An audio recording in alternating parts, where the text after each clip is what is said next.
Hi hello నమస్తే. తెలుగుదేశానికి సంబంధించిన ఒక ఎమ్మెల్సీ సి రామచంద్రయ్య అనేటువంటి ఒక ఎమ్మెల్సీ కోర్స్ అది గతంలో కాంగ్రెస్లో ఎమ్మెల్సీ అయ్యి తర్వాత చిరంజీవి గారి పార్టీలో చేరి తర్వాత మళ్ళీ వైఎస్ఆర్సీపీకి వచ్చి మళ్ళీ టీడీపీకి వెళ్ళి రకరకాల పార్టీలు మారాడు అతను. ఓకే, ఈ సి రామచంద్రయ్య అనేటువంటి ఒక ఎమ్మెల్సీ ఒక ఆర్టికల్ రాసాడు రీసెంట్గా ఆంధ్రజ్యోతిలో. ఆర్టికల్ రాస్తే తెలుగుదేశంలో అతన్ని సస్పెండ్ చేయాలని, తెలుగుదేశం కార్యకర్తలు అతన్ని సస్పెండ్ చేయాలని, లేదంటే భారతీయ జనతా పార్టీ వాళ్ళు అతన్ని సస్పెండ్ చేయాలని, లేదంటే జనసేన వాళ్ళు అతన్ని సస్పెండ్ చేయాలని పట్టుబడుతున్నారు అనేది వస్తున్న సమాచారం. ఎందుకు అతన్ని సస్పెండ్ చేయమన్నారు? విదేశాంగ నీతిలో తప్పటడుగులు అని చెప్పి ఒక ఆర్టికల్ రాశాడు అతను. విదేశాంగ నీతిలో తప్పటడుగులని ఒక ఆర్టికల్ రాస్తే దాని మీద కోపం వచ్చిందంట ఈ యొక్క ఎన్డీఏలో ఉన్న వాళ్ళకి. నేను ఆర్టికల్ చదివాను, నిజంగా ఏం రాశారు అని. అతను కొత్తగా ఏం రాసినట్టు నాకు అనిపించలే. ఏదైతే అక్కడ ఇండియా బ్లాక్ వాళ్ళు ఆరోపణ చేస్తున్నారో అదే రాశాడు ఇక్కడ. ఈ సి రామచంద్రయ్య గారు ఏదైతే ఇండియా బ్లాక్ వాళ్ళు ఆరోపణ చేస్తున్నారో అదే రాశాడు అతను. కొత్తగా రాసింది ఏం లేదు. సరే, ఇప్పుడు వీళ్ళు ఏంటంటే టీడీపీలో ఉండి బీజేపీని ఎందుకు విమర్శించారు అనేది ఆ ఇష్యూ అయ్యి ఉండొచ్చు. బట్ కంటెంట్లో పెద్ద కొత్త ఏం లేదు. అంత ఇండియా బ్లాక్ వాళ్ళు రోజు ఆరోపణ చేసేది అతను రాశాడు. సరే, నేను అది చదువుతాను మీకోసం. ఎవరు? సి రామచంద్రయ్య గారు ఆంధ్రజ్యోతిలో రాసిన ఒక ఆర్టికల్. మేము నిటారుగా నిల్చుంటాం, ఎవరి ముందు తల వంచాం, మా మిత్రులందరికీ స్నేహాస్తం అందుబాటులో ఉంటుంది, మా వ్యవహారాల్లో ఎవరికి జోక్యాన్ని సహించాం. ఎవరన్నారు ఈ మాట? మేము నిటారుగా నిల్చుంటాం, ఎవరికి తల వంగే ప్రసక్తే లేదు, మా ఫ్రెండ్స్ అందరికి కూడా మేము హెల్ప్ చేస్తాము, బట్ మా విషయంలో మీరు జోక్యం చేసుకోవద్దు అని అందెవరు? చరిత్ర మొత్తానికి తెలుసు, దేశం మొత్తానికి తెలుసు. ఎవరన్నారు? ఇందిరాగాంధీ అమెరికా అధ్యక్షుడు అప్పుడు రొనాల్డ్ రీగన్తో అన్నమాట ఇది. అమెరికా అధ్యక్షుడు ఇందిరాగాంధీ, రొనాల్డ్ రీగన్, అమెరికా వాళ్ళు ప్రతిసారి కూడా పాకిస్తాన్కి సపోర్ట్ చేస్తారు, ఇండియాకి సపోర్ట్ చేయరు. మీకు తెలుసు ఎందుకు? రీజన్ మీకు తెలుసు. ఎందుకు సపోర్ట్ చేయరంటే అమెరికా వాళ్ళు ఊరికే మనతో ఫ్రెండ్షిప్ ఉన్నట్టుగా మధ్యలో చేస్తూ ఉంటారు, కానీ basically they always support Pakistan. ఎందుకంటే 1950s ఆ టైంలో కమ్యూనిస్ట్ కంట్రీస్కి ప్లస్ అమెరికాకి యుద్ధం వచ్చినప్పుడు, క్రిస్టియన్ కంట్రీస్కి కమ్యూనిస్ట్ కంట్రీస్కి యుద్ధం వచ్చినప్పుడు భారతదేశానికి సపోర్ట్ చేయమంటే వాళ్ళు మేము న్యూట్రల్గా ఉంటామన్నారు. ఇండియా వాళ్ళు మేము పెద్దన్న పాత్ర పోషిస్తాము, న్యూట్రల్గా ఉంటాము అని మీరు సపోర్ట్ చేయకపోతే పాకిస్తాన్ వాళ్ళు అమెరికాకి సపోర్ట్ చేశారు ఆ టైంలో. అప్పటి నుంచి పాకిస్తాన్ మీద వాళ్ళకి సాఫ్ట్ కార్నర్ ఉంది అమెరికా వాళ్ళకి, ఎందుకంటే వాళ్ళకి హెల్ప్ చేశారని 1950లో మనం న్యూట్రల్గా ఉంటాయి. ఓకే, ఆ కారణం చేత వాళ్ళు ఎప్పుడు పాకిస్తాన్కి సపోర్ట్ చేస్తారు. 1972-80 ఆ టైంలో ఇదే జరిగింది. యుద్ధం చేస్తున్నప్పుడు బంగ్లాదేశ్ దానికి సంబంధించి యుద్ధం చేస్తున్నప్పుడు అమెరికా వాళ్ళు అలా పంపించారు, షిప్పులు పంపించారు అమెరికా భారతదేశం మీద. చేస్తే ఇందిరాగాంధీ ఉత్తరం రాసింది, ఈయనకి రొనాల్డ్ రీగన్ అని ఉత్తరం రాసింది, మీకు తల ఒగ్గుతాను అనుకోవద్దు, మేము నిటారుగా నిల్చుంటాం, ఎవరి ముందు తల ఉంచే ప్రసక్తే లేదు, మా మిత్రులందరికీ మేము స్నేహాస్తం ఇస్తాం, అంటే you are my friend, I will help you, but do not interfere in my internal issues అని ధైర్యంగా ఉత్తరం రాసినటువంటి వ్యక్తి ఇందిరాగాంధీ. ఓకే, అది ఈ సి రామచంద్రయ్య గారు రాశారు. దాంట్లో తప్పే ఉంది, అతను రాసింది జరిగిందే కదా. అతనేమి వక్రీకరించి రాయలేదు కదా. ఇందిరాగాంధీ గురించి యాజ్ ఇట్ ఈజ్గా జరిగింది రాశాడు అతను. రొనాల్డ్ రీగన్కి సంబంధించి ఇందిరాగాంధీకి వాళ్ళిద్దరి మధ్య జరిగింది రాశాడు. తర్వాత జవహర్లాల్ నెహ్రూ మొదలుకొని అటల్ బిహారీ వాజ్పేయి వరకు మధ్యలో దేశ ప్రధానులుగా కాంగ్రెస్ పార్టీ వారున్నా, కాంగ్రెసేతర పార్టీలో చెందిన వారు ఎవరన్నా సరే భారతదేశం విదేశాంగ విధానం సుదృఢంగా అలీన విధానం, నాన్ అలైన్డ్గానే కొనసాగింది. ఇది సి రామచంద్ర రాసింది. ఇది కూడా కరెక్టే కదా. మీరు యాంటీ బీజేపీ అని ఎందుకు అనుకోవాలి? ఇతని గురించి కూడా రాశారు. ఎవరు? వాజ్పేయి గారి గురించి కూడా రాశారు. ఈవెన్ ఇండియా బ్లాక్ వాళ్ళు కూడా వాజ్పేయి గారిని ఎప్పుడు తప్పుపట్టలేదు. ఎందుకంటే వాజ్పేయి గారి యొక్క విధానం చాలా స్ట్రైట్ ఫార్వర్డ్గా ఇందిరాగాంధీ లాగానే ఉండేది.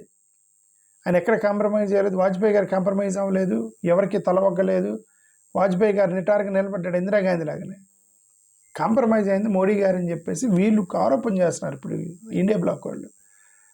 మోడీ గారి మీద చాలా చాలా ఆరోపణలు చేశారు వీళ్ళు ఇండియా బ్లాక్ వాళ్ళు. ఇప్పటికీ వ్యవస్థలు మేనేజ్ చేస్తున్నారని, అమెరికాకి తలొగ్గారని, ఈ ఓటు చోరీ దాని మీద ఒకటి కాదు చాలా ఆరోపణలు చేస్తున్నారు ఇండియా బ్లాక్ వాళ్ళు మోడీ. ఇన్ని ఆరోపణలు గతంలో ఏ ప్రధానమంత్రి మీదకి రాలా, మోడీ గారి మీదకి వచ్చింది. ఓకే, సో అది ఇతను రాశాడు, సిసి రామచంద్రయ్య రాశాడు. అతను తప్పు రాశాడే నేనైతే అనుకోవట్లే. పోనీ అలాగని మీరు యాంటీ బీజేపీ అని ఎందుకు అనుకోవాలి? సి రామచంద్రయ్యని ఆయన కాంగ్రెస్ జవహర్లాల్ నెహ్రూ మొదలుకొని వాజ్పేయి గారి వరకు నిటారుగా నిలబడ్డారని వాజ్పేయి గారిని కూడా రాశారు కదా. వాజ్పేయి గారిని తిడితే మీరు యాంటీ బీజేపీ అనుకోవాలి. అతను యాంటీ బీజేపీ ఏం కాదు, వాజ్పేయి గారి గురించి రాశాడు కదా అంటున్నా. ఓకే, బట్ అది జరిగింది నిజం రాశాడు అని చెప్తున్నా. ఓకే, సో నిజానికి ఆనాటి భారత నేటి మాదిరిగానే ఏమంటారు ప్రబల ఆర్థిక శక్తిగా లేదు. పేదరికం, అవిద్య, నిరుద్యోగం వంటి ఎన్నో సామాజిక ఆర్థిక రుగ్మతలతో దేశం సతమవుతుంటే అప్పటికి అన్ని వస్త్రాల కోసమో అణ్వాయుధాల కోసమో భారత్ ఎవరి ముందు తల వంచలేదు. దేశాన్ని ఎవరు ఏలుతున్నా వారు ఏకపక్షంగా తమకు తోచినట్లుగా నిర్ణయాలు తీసుకోలేదు. సొంత పార్టీ నేతలను, దేశంలో ప్రధాన రాజకీయ పార్టీల నేతలను కలుపుకొని అందరి సలహాలు సూచనల మేరకు విదేశాంగ విధానాన్ని తీర్చిదిద్దారు. ప్రధానంగా దేశ ప్రయోజనాలు, మరీ ముఖ్యంగా ప్రపంచ మానవాళి శాంతి సౌభాగ్యతను దోహదం చేసే విధంగా విదేశాంగ విధానాన్ని అనుసరించారు. కొన్ని సందర్భాల్లో విదేశాంగ నీతులు రాజీ పడవలసిన అనివార్యత ఏర్పడిన దేశ ప్రయోజనాలని ఎవరూ ఎప్పుడూ పణంగా పెట్టలేదు. ఫలితంగానే నిన్న మొన్నటి వరకు భారత కీర్తి ప్రతిష్ట అంతర్జాతీయంగా సమున్నత స్థాయికి నిలబడిందని అతను రాశాడు. ఇది కూడా కరెక్ట్గా రాశాడు అతను. సి రామచంద్ర రాసింది కరెక్టే. ఓకే, అతను ఏమన్నాడు ఇక్కడ, అది ఒకటి నేను ఇతన్ని వ్యతిరేకిస్తుంది ఏంటంటే శ్రీరామచంద్రయ్యని గతంలో మాదిరిగా ఇప్పుడంతా ఆర్థికంగా బలంగా లేదు అని రాశాడు. ఇప్పుడేం ఆర్థికంగా బలంగా ఏం లేదు, ఊరికే కొన్ని ఇవి ఏమంటారు కొన్ని లెక్కలు మార్చేసి అప్పుడున్నప్పుడు IMF వాళ్ళు పారామీటర్స్ ఇస్తే ఇప్పుడు మీ పారామీటర్స్ మీరు రాసుకోమన్నారు. మన పారామీటర్ వరకు మనకు అనుకూలంగా మనం రాసుకొని ఆర్థిక శక్తిగా ఉందని చెప్పుకుంటున్నాం మనం అంతే. ఎందుకు మన పారామీటర్స్ ప్రకారం ఓన్లీ ఒక జీడిపి ఒకటి గ్రో అవుతుంది. జీడిపి ఎందుకు గ్రో అవుతుందంటే జనాభా ప్రాతిపదికన గ్రో అవుతుంది. జీడిపి గ్రో అవుతుంది ఎందుకంటే జనాభా లెక్కల ప్రకారం గ్రో అవుతుంది. జనాభా పెరిగితే జీడిపి పెరిగిద్ది. ఎందుకంటే ప్రతి వాడు తినడానికి ఏదో ఒక పని చేయాలి, డబ్బులు సంపాదిస్తారు కదా. బట్ పర్ క్యాపిటల్ ఇన్కమ్ ఎంత, దట్స్ మోస్ట్ ఇంపార్టెంట్. ఒక ఇంట్లో 100 మంది ఉంటున్నారు, ఇంకొక ఇంట్లో ఒక్కడే ఉంటున్నాడు. సరే 100 మందికి 10 మంది వేసుకుందాం. ఒక ఇంట్లో 10 మంది ఉంటున్నారు, ఒక ఇంట్లో ఒక్కడే ఉంటున్నాడు. ఈ ఒక్కడున్నవాడు రోజుకు 100 రూపాయలు సంపాదిస్తుంటే ఈ 10 మంది ఉన్న వాళ్ళు రోజుకు 50 రూపాయలు సంపాదిస్తున్నారు. రోజుకి 50 రూపాయలు ఒక్కొక్కడు. అప్పుడు ఈ 10 మంది ఉన్న ఇంటిలో 500 రూపాయలు ఉంటాయి. ఎందుకు? ఒక్కొక్కరు 50 రూపాయలు సంపాదిస్తున్నారు, 500 ఉంటాయి వాళ్ళ ఇంట్లో. ఇంకొక ఇంట్లో ఒక్కడే ఉన్నాడు, ఒక్కడు 100 రూపాయలు సంపాదించండు. ఇప్పుడు ఎవరు బాగా సంపాదిస్తున్నట్టు? 10 మంది కలిసి 50 లెక్కన 500 సంపాదించినట్ట. ఒకే వ్యక్తి 100 రూపాయలు సంపాదించారు, ఎవరు బాగా సంపాదించినట్టు? కానీ జీడిపి అనేది ఆ 10 మంది ఉన్న ఇంట్లో వాళ్ళకి జీడిపి 500 కనిపిస్తూ ఉంటుంది, ఇక్కడ 100 రూపాయలు కనిపిస్తూ ఉంటుంది. మా జీడిపి 5 రెట్లు అని చెప్పుకోవచ్చు మనం. ఎందుకు? అందరు కలిసి సంపాదించింది 5 రెట్లు ఒక్కడి సంపాదించిన దానికి. అలాగా మన భారతదేశ జీడిపి అనేది మిగతా దేశాలు ఆటోమేటిక్గా పెరిగింది. 150 కోట్ల మంది జనాభాకు పెరిగింది ఆల్రెడీ. అది కాకుండా other than GDP, per capital income, poverty rate, ఇవన్నీ కూడా చూస్తే మనం ఇంకా ప్రాబ్లంలోనే ఉన్నాం అనేది ఒకటి మనం అర్థం చేసుకోవాలి. ప్రధాని నరేంద్ర మోడీ గారి నేతృత్వంలో నడుస్తున్న ఎన్డీఏ కూటమి ప్రభుత్వం గత కొన్నేళ్లుగా అనుసరిస్తున్న ఏకపక్ష విదేశాంగ విధానంతో అంతర్జాతీయంగా మన దేశ ప్రతిష్ట మసకబారిందని రాశాడు అతను. బహుశా అందుకని కోపం వచ్చి ఉండొచ్చు రామచంద్రయ్య గారిని. దేశ ప్రయోజనాలు దెబ్బతింటున్నాయి. భారతదేశం అనుసరించే విదేశాంగం ఒకప్పుడు వ్యూహాత్మకంగా స్వయం ప్రతిపత్తి, స్ట్రాటజిక్ అటానమీగా చెప్పుకునేవారు. దానివల్లనే దక్షిణాసియా దేశాలకు భారత ప్రభుత్వం ప్రాంతీయ నాయకత్వం వహించే స్థితికి చేరింది. కానీ నేడు భారత విదేశాంగ విధానం స్పష్టత లోపించింది. ప్రత్యర్థి దేశాల కంటే వెనకబడిపోయింది. అంతర్జాతీయంగా అనేక అవకాశాలు కోల్పోయింది. చివరికి నేడు భారత్ ఎవరి పక్షం ఎందుకు ఊహిస్తున్నది, దానివల్ల సాధిస్తున్న ప్రయోజనం చెప్పలేని పరిస్థితుల్లో. కరెక్ట్, అది రాసింది కరెక్ట్. ఇప్పుడు మన స్టాండ్ ఏంటి? మనం న్యూట్రలా, ఇజ్రాయెల్కి సపోర్ట్ చేస్తున్నారా? న్యూట్రలా, ఇజ్రాయెల్ సపోర్ట్ చేస్తున్నారా, అమెరికా సపోర్ట్ చేస్తున్నారా, పాకిస్తాన్ సపోర్ట్ చేస్తున్నారా, సిరియా సపోర్ట్ చేస్తున్నారు? ఎవరికి తెలియదు. సోషల్ మీడియాలో ఇజ్రాయెల్కి సపోర్ట్ చేస్తున్నారు రాసుకుంటున్నారు. బట్ ఇజ్రాయెల్ వాళ్ళకి ఇరాన్ వాళ్ళకి ఫోన్ చేసి మేము మీతో ఉన్నామని చెప్పారు. ఇటు అక్కడ ఇజ్రాయెల్కి సంబంధించిన షిప్పుల్ని పేలుస్తుంటే చూస్తూ మన ల్యాండ్లోకి వచ్చి అమెరికా వాళ్ళు పేల్చారు ఇరాన్కి సంబంధించిన షిప్పుల్ని. అక్కడేమో ఇరాన్ వాళ్ళేమో మన షిప్పుల్ని వదిలేశారు. ఇవన్నీ జరుగుతున్నాయి. కనుక ఏం జరుగుతుందో ఎవరికి తెలియట్లేదు. ఇతను రాసింది కరెక్ట్, ఓకే. ఎలాంటి స్నేహితులు ఉండాలో ఎంచుకునే అవకాశం మీకుంది, కానీ పొరుగున ఎవరు ఉండాలో నిర్ణయించడం మీ చేతుల్లో ఉండదు అనేవారు అటల్ బిహారీ వాజ్పేయి గారు. ఇతను వండర్ఫుల్గా రాశాడు అటల్ బిహారీ వాజ్పేయి గారి గురించి. నేను ఏకీభవించాను. నాకు కూడా I have tremendous respect for Vajpayee గారు, ఓకే. ఇప్పుడు బీజేపీ వాళ్ళు ఇతను ఎందుకు తిడుతున్నారు? కూటమి వాళ్ళు ఎందుకు తిడుతున్నారు? ఇతను మోడీకి వ్యతిరేకంగా ఆర్టికల్ రాశాడని తిడుతున్నారు. మోడీ గారికి వ్యతిరేకంగా రాశాడేమో కానీ బీజేపీకి వ్యతిరేకం కాదు కదా. అటల్ బిహారీ వాజ్పేయి గారిని పొగుడుతూ రాశాడు అతను. బీజేపీ అతనే కదా అతను. ఆ కారణంగా ఒక్క పాకిస్తాన్ మినహా మిగతా పొరుగు దేశాలతో ఎక్కడుంది, మిగతా పొరుగు దేశాలతో వాణిజ్య, దౌత్య, సాంస్కృతిక పరంగా చక్కటి సంబంధాలు నెలకొల్పడానికి ఆయన ప్రాధాన్యం ఇచ్చారు. ఎవరి గురించి రాస్తున్నారు? వాజ్పేయి గారి గురించి ఆకాశానికి ఎత్తి పొగుడుతూ రాశాడు ఆయన. ఇక బీజేపీ వాళ్ళు లేని కోపం అతని మీద. భారత్ తనకు మించిన, అదే టీడీపీ వాళ్ళు బీజేపీ లేని కోపం అండి. భారత్ తనకు మించిన స్థాయిలో నేపాల్, బంగ్లాదేశ్, ఆఫ్ఘనిస్తాన్, శ్రీలంక, మాల్దీవులు అన్ని రకాలకు సాయం చేసింది. ఆఫ్ఘనిస్తాన్, బంగ్లాదేశ్లో దాదాపు ఒంటి చేతితో నిర్మాణం చేసింది. ఆఫ్ఘనిస్తాన్ పార్లమెంట్ భవనం నిర్మాణం మొదలుకొని రోడ్లు, బ్రిడ్జ్లు, టెలిఫోన్ వ్యవస్థకు అనేక రంగాలు సాయం చేసింది. 1971-72లో తూర్పు పాకిస్తాన్ విముక్తమై బంగ్లాదేశంగా అవతరించడానికి పాకిస్తాన్తో యుద్ధమే చేసిన భారత్ ఆనాడు బంగ్లాదేశ్ శరణార్థులకు చోటిచ్చింది. వారి ఆకలి దప్పులు తీర్చడానికి దేశ ప్రజలకు అదనపు పన్నులు వేసింది. శ్రీలంకలో వేర్పాటు వేదాన్ని అణచడానికి భారత్ తన సైన్యాన్ని ఇండియన్ పీస్ కీపింగ్ ఫోర్స్ పంపింది. పొరుగు దేశాలైన మయన్మార్, మాల్దీవులకు సైతం సాయపడింది. కేంద్రంలో ఎవరు అధికారంలో ఉన్నా ఇది ఒక నిరంతర ప్రక్రియలో కొనసాగుతుందని ఎగ్జాక్ట్గా జరిగిన చరిత్ర యాజిటీస్గా రాశాడు శ్రీరామచంద్రయ్య. ఎగ్జాక్ట్గా రాశాడు అతను. జరిగినట్టు రాశాడు అతను. ఎక్కడ ఎవరికి ఫేవరబుల్గా రాయాలి, కాంగ్రెస్కి ఫేవరబుల్ రాయలేదు, బీజేపీ జరిగిన చరిత్ర రాశాడు శ్రీరామచంద్రయ్య గారు. దాంట్లో కాంట్రవర్సీ ఏముంది నాకైతే అర్థం కాల. నేడు సైబర్హుడ్ ఫస్ట్ కాస్త సైబర్హుడ్ ఫర్గెట్గా మారింది. సరే, నైబర్హుడ్ ఫస్ట్ కాస్త నైబర్హుడ్ ఫర్గెట్గా మారింది.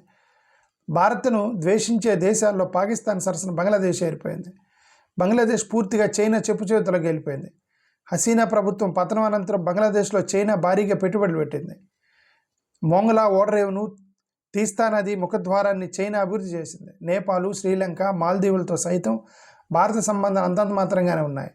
ఏదో సామెత చెప్పినట్టు సొమ్ము పోయి శనిపెట్టడానికి కారణమని దౌత్య నీతిలో వచ్చిన మార్పే. పొరుగు దేశాలతో పరస్పర సహకారం, గౌరవం ఇచ్చిపుచ్చుకుంటే స్వప్రయోజనం కాపాడుకోవాల్సిన దౌత్య విధానంలో రాజకీయాలు చొరబడటం వల్ల సమీకరణాలు పూర్తిగా మారిపోయాయి. బంగ్లాదేశ్లో అవామీ లీగ్ నేత షేక్ హసీనాతో అనుబంధం పెంచుకోవడం వల్ల ఆమెను వ్యతిరేకించే బంగ్లాదేశ్ నేషనలిస్ట్ పార్టీ చైనాకు దగ్గరైంది. అధికారంలోకి వచ్చిన ఆ పార్టీ అధినేత తారిక్ రెహమాన్ చైనాకు తమ దేశపు తలుపులు బార్లా తెరిచాడు. అమెరికా విషయం కూడా ప్రధాని నరేంద్ర మోడీ ఈ విధంగా వ్యవహరించారు. ట్రంప్ను గెలిపించాలని ఆ దేశం వెళ్ళి ఇండియన్ డయాస్పోరాకు పిలుపునిచ్చారు. పోనీ ట్రంప్ నరేంద్ర మోడీ పట్ల, భారత్ పట్ల కృతజ్ఞత చూపించాడంటే అది లేదు. భారత్పై ఏకపక్షంగా టారిఫ్లు భారీగా విధించాడు. రష్యా నుండి ముడి చమురు కొనుగోలుపై ఆంక్షలు విధించాడు. ఇరాన్ నుంచి కూడా చమురు దిగుమతులు చేసుకోరాదని ఇంతకుముందే హెచ్చరించాడు. పైగా అమెరికా ఆంక్షలకు తలొగ్గిన ఫలితంగా భారత మార్కెట్లను అమెరికా వ్యవసాయ ఉత్పత్తులు ముంచెత్తుపోతున్నాయి. దాంతో భారత రైతాంగం పరిస్థితి ప్రశ్నార్థంగా కావడం ఖాయమని కరెక్ట్గా స్టడీ చేశాడు, రాశాడు ఈయన. మరి ఎక్కడ ఆర్టికల్ చూసి రాశాడా లేకపోతే ఆయన బాగా చదివి రాశాడా తెలియదు. సి రామచంద్రయ్య ఒక ఎమ్మెల్సీ రాసినటువంటి ఆర్టికల్, టీడీపీ ఎమ్మెల్యే చేసిన ఆర్టికల్ ఎగ్జాక్ట్గా యాజ్ ఇట్ ఈస్ చరిత్రను జరిగినట్టు రాశాడు అతను. అతను టీడీపీ వాళ్ళు ఎందుకు తిడుతున్నారు, బీజేపీ వాళ్ళు ఎందుకు తిడుతున్నారు, జనసేన వాళ్ళు ఎందుకు, ఇండియా కూటమిలు ఎందుకు తిడుతున్నారు, అతను జరిగింది రాశాడు, ఇదే జరిగింది, అతను రాసింది కరెక్ట్ రాశాడు అతను. ఓకే, సరే మోడీ గారిని తిట్టడం మీకు నచ్చకపోవచ్చు, ఎందుకంటే ఎన్డీఏలో ఉండి మోడీ గారిని తిట్టడం ఏంటి అనేది ఆ ఒక్క పాయింట్ అనేది వాళ్ళ ఇంటర్నల్ ఇష్యూ. బట్ నేను ఓన్లీ ఆర్టికల్ గురించే మాట్లాడుతున్నా. ఇటీవల విశాఖలో జరిగిన నేవీ ఫీట్లో పాల్గొని స్వదేశానికి బయలుదేరిన ఇరాన్ వాడను హిందూ మహాసముద్రంలో అమెరికా అత్యంత అమానుషంగా ముంచేట్టు ఘటనపై భారత్ నోరు మెదపలేదు. నోరు మెదపడు కాదు, అవమానం భారతదేశానికి. ఎందుకు మన భూభాగంలోకి వచ్చి కొట్టారు దాన్ని. మోరోవర్ వాళ్ళు మన గెస్ట్లు, వాళ్ళు ఆ ఇరాన్ నుంచి వచ్చిన మన గెస్ట్లు వాళ్ళు, మన వాళ్ళు విశాఖపట్నంలో ఓడరేవని పెట్టి రమ్మంటే వాళ్ళు వచ్చారు, మనం పిలిస్తే వచ్చారు. అది శత్రువు అయితే అయ్యండవచ్చు, ఇరాన్ వాళ్ళు శత్రువు అయితే అయ్యండవచ్చు. బట్ మన ఇంటికి వచ్చిన వాళ్ళకి guest is a guest, right? ఆ గెస్ట్ని కాపాడుకోవటంలో మనం విఫలమయ్యాం. పేల్చారు, బాంబు పేల్చారు అమెరికా వాళ్ళు మన భూభాగం మీదకి వచ్చాయి. మరి అది మనకి అవమానమే కదా. అది కరెక్ట్ రాశాడు ఇతను రామచంద్రయ్య. తమ అతిథిని ఆ విధంగా చేయడం ఏమిటని అమెరికాని ప్రశ్నించలేదు. కరెక్ట్, ఇటు రాశాడు, మా అతిథి అని రాశాడు ఇతను కూడా. ఓకే, అమెరికాని ప్రశ్నించలేదు. హిందూ మహాసముద్రంలో దొంగచాటుగా అమెరికా తన జలాంతర్గాలను మోహరిస్తే దానికి తప్పని ఖండించలేదు. ఇక ఇరాన్ అధినేత ఖొమేనీ హత్య జరిగిన 6 రోజుల అనంతరం భారత దౌత్యాధికారి ఒక ఢిల్లీలోని ఇరాన్ కాన్సులేట్కి వెళ్ళి ముక్కుబడి సంతాపం తెలిపి వచ్చారు. ఈ దాడి ఘటనపై మన దేశాధినేతను నోరు మెదకపోవడం ఆశ్చర్యం. ఇరాన్ వద్ద అణ్వస్త్రాలు ఉండి ఉంటే ఈ పాటికి వాటి ప్రయోగించి ఉండేది. ఆయా దేశాలను నాశనం చేయడానికి అమెరికా బూచిగా చూపించే అంశం అణ్వాయుధాలు కలిగి ఉండటం, దానిని కూడా ఇండియా ప్రశ్నించలేకపోయింది. అన్నిటికంటే ముఖ్యంగా ఇరాన్తో యుద్ధానికి సిద్ధపడిన ఇజ్రాయెల్ దేశంలో మన ప్రధాని నరేంద్ర మోడీ పర్యటించడం ఆశ్చర్యం. ఇజ్రాయెల్ను పర్యటించిన ఏకైక భారత ప్రధాని ఇప్పటివరకు ఒక మోదీయే. ఈ పర్యటనలో ప్రధాని మోడీ హమాస్తో ఇజ్రాయెల్ జరిపిన యుద్ధంలో చనిపోయిన 1219 ఇజ్రాయేలీలకు సంతాపం వ్యక్తం చేశారా తప్ప ఇప్పటి వరకు అసలు బాసిన 70,000 మంది పలస్తీనియల పట్ల చుక్క కన్నీరు కూడా కార్చలేకపోయారని ఇతను ఒకటి రాశాడు. ఓకే, ఈ విషయంలో నేను గతంలో కూడా చెప్పాను, క్రిస్టియన్స్ కూడా నన్ను వ్యతిరేకించారు. అన్న నువ్వేమైనా పలస్తీన్ని సపోర్ట్ చేస్తున్నావు అన్నా, నేను పలస్తీన్ని సపోర్ట్ చేయట్లేదు. ఓకే, అది ఇంక అదంతా పర్సనల్. నేను ఇజ్రాయెల్కి చేస్తాను, ఎందుకు చేస్తాను, క్రిస్టియన్ కంట్రీ కాబట్టి చేస్తున్నామా, ఇవన్నీ కూడా నాకు కొన్ని డౌట్స్ ఉన్నాయి. నేను గతంలో ఎక్స్ప్లెయిన్ చేసే వీళ్ళకి. Okay, I look at Israel as a Jewish country, that's Jewish country. Of course, Jewish country also, the respect Christians will respect Jewish also. But నేను ఈ మతాలు పక్కన పెడితే నేను ఎందుకు బాధను వ్యక్తం చేశానంటే పాలస్తీనాకి సంబంధించి చిన్న చిన్న పిల్లలను కూడా చంపేశారు. అది ఎవరైనా ముస్లిం అయినా క్రిస్టియన్ అని ఎవరైనా సరే, చిన్నపిల్లలు హాస్పిటల్స్ మీద, స్కూల్స్ మీద బాంబు దాడులు చేయకూడదు. చాలా పసిపిల్లలు దేవుళ్ళు లాంటి వాళ్ళు అంటారు. నేను కూడా ఖండించిన అది. అంతే తప్ప నేనేం ఇజ్రాయెల్ని, పాలస్తీనాని, ఇజ్రాయెల్ని నేనే సపోర్ట్ చేయట్లే. ఓకే, మోదీ ప్రభుత్వం అంతర్జాతీయంగా దేశ ప్రతిష్ఠ గురించి మాట్లాడడం లేదు. ముఖ్యంగా 4 రోజుల పాటు రష్యా నుంచి చమురు కొనుగోలు చేయడానికి భారత్కి అమెరికా అధ్యక్షుడు డొనాల్డ్ ట్రంప్ అనుమతి ఇవ్వడం గురించి అధికార పార్టీకి చెందిన వారెవరూ నోరు మెదకపోవడం సిగ్గుచేటు. ప్రస్తుతం ఇరాన్పై సాగుతున్న అమెరికా ఇజ్రాయెల్ దాడి నేపథ్యంలో నరేంద్ర మోడీ అనుసరిస్తున్న మౌనం దేనికి సంకేతం? విదేశీ విధానంలో కేంద్రం ప్రభుత్వం చేస్తున్న తప్పుడు అడుగులు దేశం మూల్యం చెల్లించే ఏ మేరకు ఊహించిందో కష్టమని సి రామచంద్రయ్య, ఏపీ శాసన మండలి సభ్యులు, తెలుగుదేశం పార్టీ అని ఒక వండర్ఫుల్ ఆర్టికల్ రాశాడు. నేను ఎందుకు వండర్ఫుల్ అన్నానంటే, అతను ఏ పార్టీ కోపు తీసుకోలేదు, ఏ పార్టీకి కోపు తీసుకోకుండా ఉన్నది ఉన్నట్టుగా చరిత్రని యాజ్ ఇట్ ఈజ్గా రాశారు. ఒక జర్నలిస్ట్ రాసినట్టు రాశారు. అందుకే నేను వండర్ఫుల్ అన్నా. ఓకే, ఎందుకు ఇప్పుడు నేను ఎందుకు ఇతను టీడీపీ అయినా నేను ఎందుకు సపోర్ట్ చేస్తాను? టీడీపీ వాళ్ళు ఎన్డీఏలో ఉన్నారు. నేను I'm anti NDA. I don't belong to NDA. I'm anti NDA because నేను అపోజిట్ గ్రూప్లో ఉంటాను. ఎన్డీఏ ఎటుంటే నేను అపోజిట్ గ్రూప్లో ఉంటాను. అపోజిట్లో ఉన్నప్పుడు బట్ నేను ఎందుకు ఇతనిది చదివి వినిపించానంటే, అతను రాసినటువంటి విధానము ఒక జర్నలిస్ట్ రాసినట్టు రాశాడు. ఒక పొలిటీషియన్ రాసినట్టు రాయలే రామచంద్రయ్య. ఒక పొలిటీషియన్ రాసినట్టు రాస్తే ఎన్డీఏకి సపోర్ట్ చేసేవాడు. లేదు పార్టీ జంప్ చేద్దామని అతని మనసులో ఉంటే కాంగ్రెస్కి సపోర్ట్ చేసేవాడు. లేదు వైసీపీకి వద్దామనుకుంటే అప్పుడు కూడా బహుశా ఇంకా వైసీపీ వాళ్ళు కూడా ఎన్డీఏకి చేయాల్సింది, వేరే ఆప్షన్ లేదు, ఎన్డీఏకి సపోర్ట్ చేస్తూ రాసేవాడు. బట్ ఇతను ఒక జర్నలిస్ట్ రాసినట్టు రాశాడు. ఎగ్జాక్ట్గా జరిగిన చరిత్ర రాశాడు. That's what I want to say. Ramachandra, I appreciating him. Thank you. నమస్కారం.